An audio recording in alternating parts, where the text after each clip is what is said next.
In the sport of baseball, professional rosters historically have had 25 players, more recently 26. And with that many players on a team, plus the importance of a starting rotation, a bullpen, a lineup, and even the defensive abilities of 9 fielders, an individual player can only do so much to help a team win a championship, no matter how good they are. And that's why, while in basketball, pretty much all the top players have multiple championships like Michael Jordan, LeBron James, Kareem, Magic, Shaq, Kobe, Larry Bird. They all have multiple championship rings because there's only 5 players on the court at any given time, and the individual superstar has a huge impact on the result of the game, as opposed to in baseball, where many of the game's greatest players played entire careers lasting as long as 20+ years, yet retired empty-handed without even one World Series championship. Today, I'll rank the best 20 MLB players who never won a single World Series ring.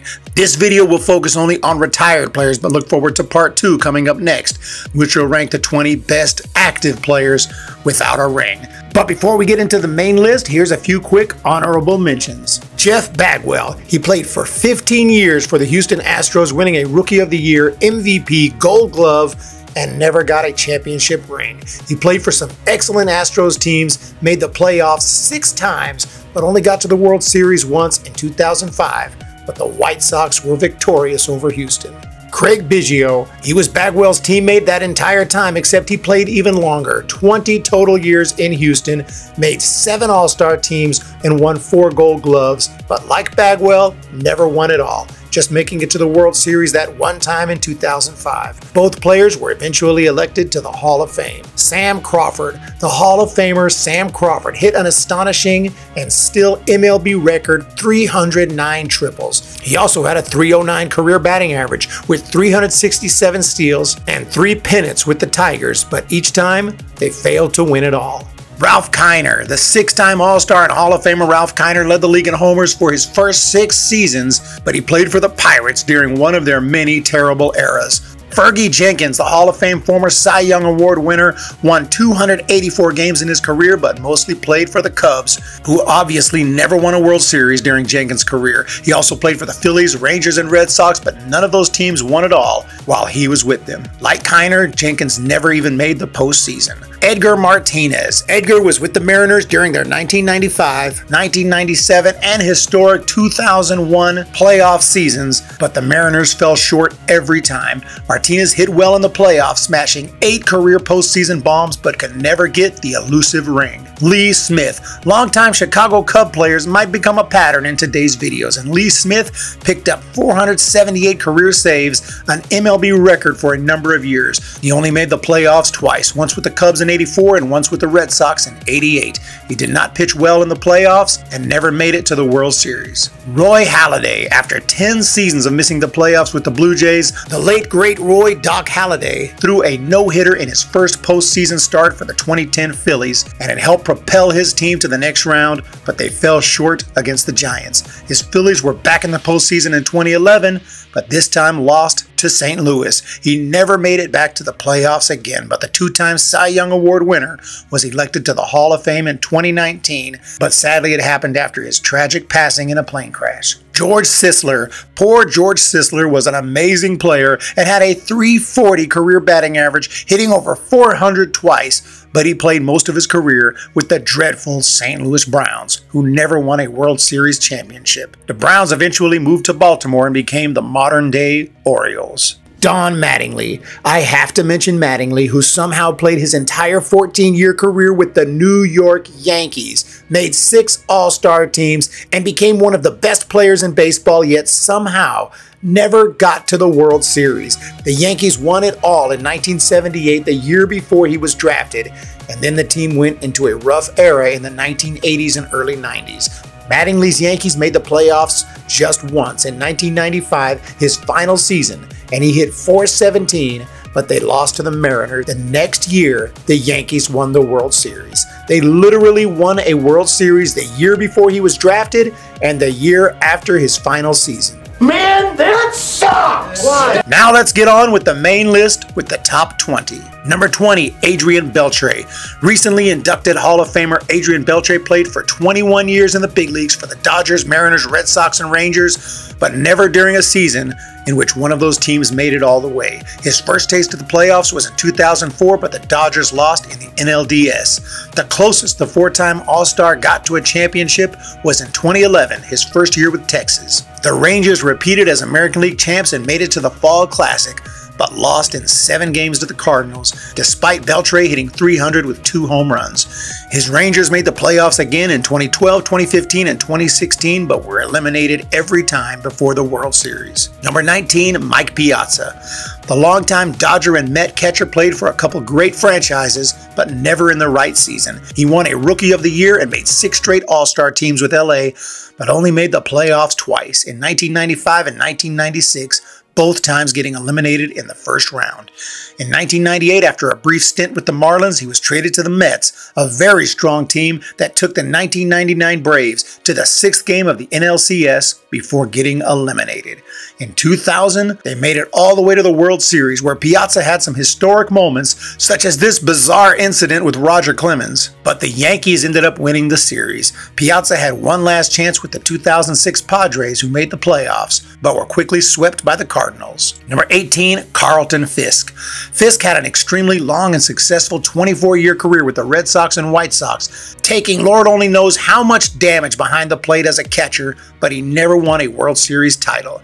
It might be a little surprising because Fisk hit one of the most famous World Series home runs in the history of the game, a walk-off shot in Game 6 of the '75 World Series, but what some people might not know is it didn't actually win the series, it just forced a Game 7, and the Red Sox ended up losing that final game to the Reds. Fisk made it back to the playoffs just one more time in 1983 with the White Sox, but his team lost the series 3-1 to Baltimore. Number 17, Sammy Sosa. It might be controversial to put him on the list, but as just one of 9 players in the 600 home run club and someone who smashed over 63 times, he has to be mentioned. Sosa, like many of the players on this list, simply played for the wrong teams at the wrong time. And one of those teams was, of course, the Chicago Cubs, who Sosa spent 13 of his 18 years with. He won an MVP, he put up video game power numbers, but only made the playoffs twice. Once in '98 when the Cubs lost to Atlanta in the NLDS, and again in the famous 2003 postseason when the Cubs got to the NLCS against the Florida Marlins and looked to have everything under control when the Bartman incident occurred and the Cubs completely melted down, losing the game and the series. Sosa never got back to the playoffs. Number 16, Ryne Sandberg. And yet another Cub to make the list. He made 10 All-Star teams and won an MVP, but only made it to the postseason twice, and both times his team lost in the first round. It was no fault of Sandberg's though, as he hit .385 with an OPS over 1,000 throughout his playoff career. But the Cubs lost to the Padres in '84 and then to the Giants in '89.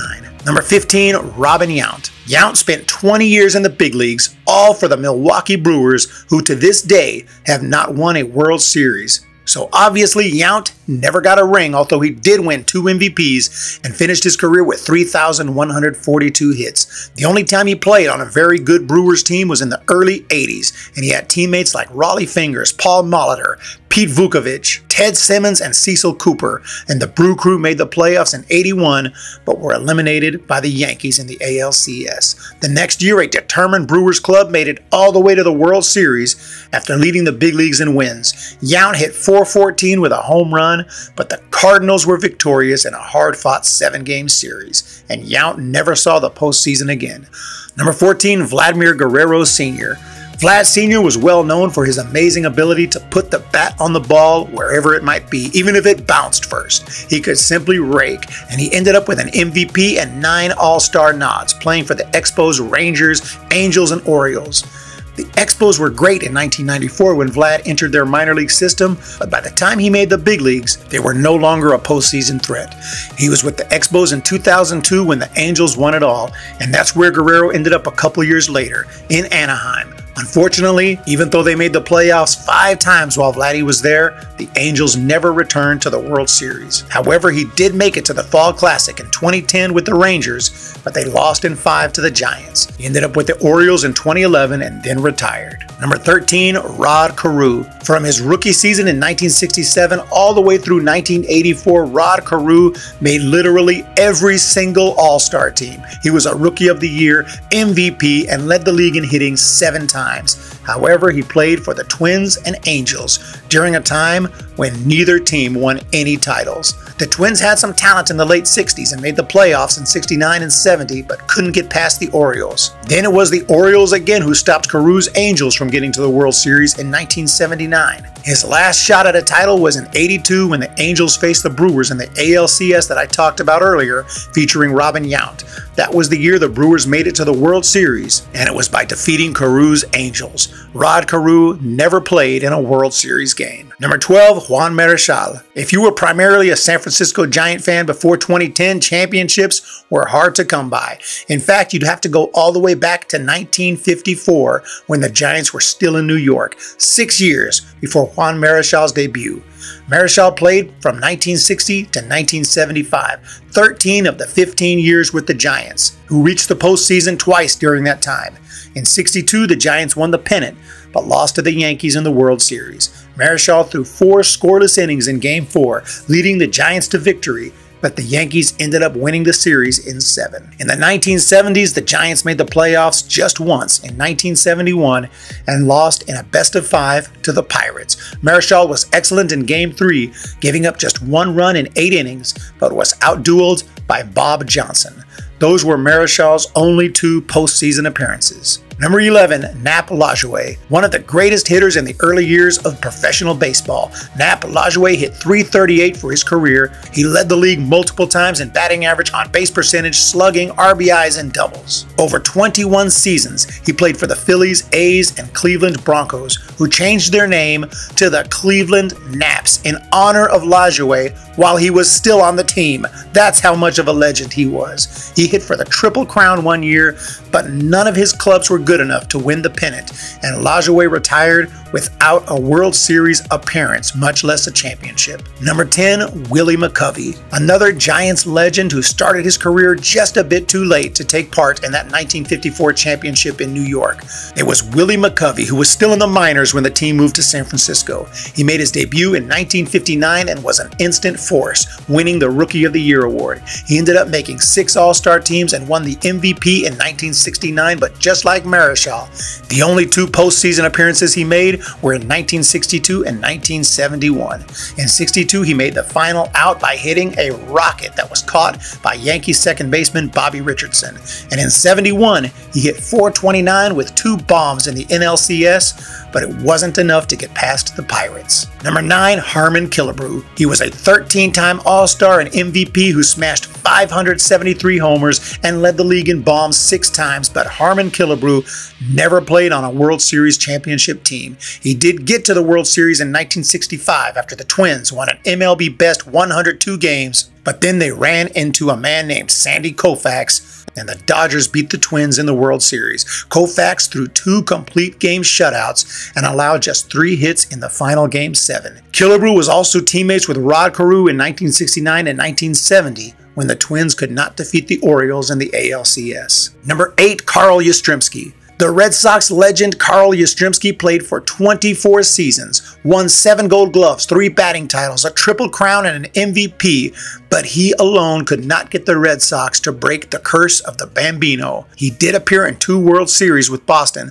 both going 7 games. The first in 1967 against St. Louis, and Yaz hit .400 with 3 bombs, but an electric Bob Gibson won 3 games for the Cardinals, and they ended up taking the series from Boston. Yastrzemski and teammate Carlton Fisk took on the Reds, but as mentioned earlier, they fell short in 7. Yastrzemski eventually retired without a championship. Number 7, Ernie Banks. Perhaps the first name that comes to mind when thinking of great players who never won a World Series is Ernie Banks, who played his entire career with the Cubbies from 1953 to 1971, and why he's so quickly thought of is because he never even played in the postseason. He is probably the greatest player to never appear in a postseason game. The Cubs were just never good enough, but it was not Ernie's fault, as he won 2 MVPs, hit over 500 homers, made 14 All-Star teams, and even won a Gold Glove. The Cubs looked primed to make the playoffs in 1969, sitting in first place in August with an 8.5 game lead. In early September, that lead fell to 5, and then, after a series against the Mets, in which the famous Black Cat made his appearance, the Cubs began to really collapse and lost 17 of their last 25 games. It was the closest Ernie Banks ever came to postseason baseball. Number 6, Tony Gwynn. The great Tony Gwynn won 8 batting titles, 7 Silver Sluggers, 5 Gold Gloves, and 0 World Series rings. He played his entire 20-year career with the San Diego Padres, who are still trying to win their first ever Fall Classic. Gwynn did get to experience playoff baseball, starting in 1984 when the Padres won the National League pennant, but lost to the Tigers in the World Series. After that, the Padres fell into futility for about a decade. In 1996, a veteran Padres team with the likes of Gwynn, Wally Joyner, Ricky Henderson, Steve Finley, and Ken Caminetti won the National League West, with Trevor Hoffman closing out games. But they were swept in the NLDS by the Cardinals, with Brian Jordan crushing a game-winning homer off Hoffman in Game 3. 2 years later, the Pods made it back to the playoffs, and in fact, all the way to the World Series, and Gwynn hit .500 in the Fall Classic, but the Padres were swept by the Yankees. Number 5, Ichiro Suzuki. Although Ichiro did win a Japanese championship in 1996 and 2 World Baseball Classics, he never won a World Series, despite playing 19 years in the big leagues and making 10 All-Star teams. Ichiro finished his career with over 3,000 hits, an MVP, and 10 Gold Gloves. He played the vast majority of his career with the Seattle Mariners, another team still looking for their first World Series appearance. In 2001, the Mariners had a historic season, winning 116 games, tying an MLB record. They got past Cleveland in the ALDS, but fell short against the Yankees. Ichiro eventually played for the Yankees, which one would think would give him the best shot at a championship. But during those 3 years, they only made the playoffs once in 2012 and were swept by a powerful Tigers team. Even though Ichiro did hit .353 with a homer, he played for the Marlins as well, who failed to make the playoffs during Ichiro's tenure. Number 4, Ken Griffey Jr. Another longtime Mariner, Ken Griffey Jr. smashed 630 bombs in his amazing 22-year career, in which his list of accomplishments are too long to read off, but they don't include a World Series title. He played for Seattle from '89 to '99, then again as a teammate of Ichiro's in 2009 and 2010. Griffey was already gone from the M's when they had their amazing season in 2001, but he was there in '95 when they won the AL West. The team had 3 future Hall of Famers, with Griffey, Edgar Martinez, and Randy Johnson. Not to mention Alex Rodriguez, who had Hall of Fame talent. Griffey tore it up in the ALDS, hitting .391 with 5 bombs, helping the M's defeat the Yankees, but they lost to a loaded Cleveland Indians team in the ALCS. In 1997, Seattle won the West again, but Mike Mussina outdueled Randy Johnson twice and helped the Orioles beat the M's in the ALDS. Griffey went on to play for the Reds, who never made the playoffs while he was there, and then he was traded to the White Sox in 2008. They won the AL Central, but unfortunately for Griffey, lost in the first round of the playoffs to Tampa Bay. Number 3, Ty Cobb. The most surprising player to appear on this list might be the legendary Ty Cobb, who played 24 years in the league, accumulated over 4,000 hits, had an unbreakable career record, .366 batting average, and is one of the greats of the early 20th century, but he never played on a team that won it all. His main team was the Tigers, who didn't win their first world championship until 1935, 7 years after Cobb's retirement. Back then, teams had to win the pennant just to make the postseason, and then they went directly to the World Series. It happened for Cobb 3 times, when the Tigers won 3 consecutive American League titles, 1907, 1908, and 1909. But a powerful Chicago Cubs team that had 4 future Hall of Famers won the title in '07 and '08, and in '09, in one of the great early World Series matchups, the Tigers and Pirates went back and forth, but it was the Pirates who ended up on top, thanks to a rookie phenom named Babe Adams, who threw 3 complete games, including a shutout, in the decisive Game 7. Number 2, Barry Bonds. You didn't think I would forget Barry Bonds, right? Bonds was a generational talent and one of the greatest hitters to ever live. Even before what's known as the juicing period of his career, he was one of the best all-around talents to ever play the game and had won 3 MVPs, 2 of them with a powerful Pittsburgh Pirates team in the early 90s. Those stacked Pirates teams had players like Bonds, Bobby Bonilla, Andy Van Slyke, and Doug Drabek. They made the playoffs for 3 straight seasons from 1990 to 1992, but fell short in the NLCS every time. And Bonds didn't hit well, giving him a reputation as a poor postseason performer. But then he went to San Francisco, and the Giants immediately won 103 games in 1993, which would almost always put a team in the postseason. But the Atlanta Braves were also in the NL West for some reason, and they won 104 games, 1 year before the wild card was instituted, and the Giants and Bonds missed the playoffs. But then in '97, the Giants clinched the division on the second to last day of the season against the Padres, but they were swept by the Marlins. The Giants lost the NLDS again in 2000 to the Mets, but 2002 looked like the big year as the Giants had a 5-run lead in Game 6 of the World Series against the Angels, needing 1 win to clinch it all. But they blew the game and ended up losing the series in 7 games. You blew it!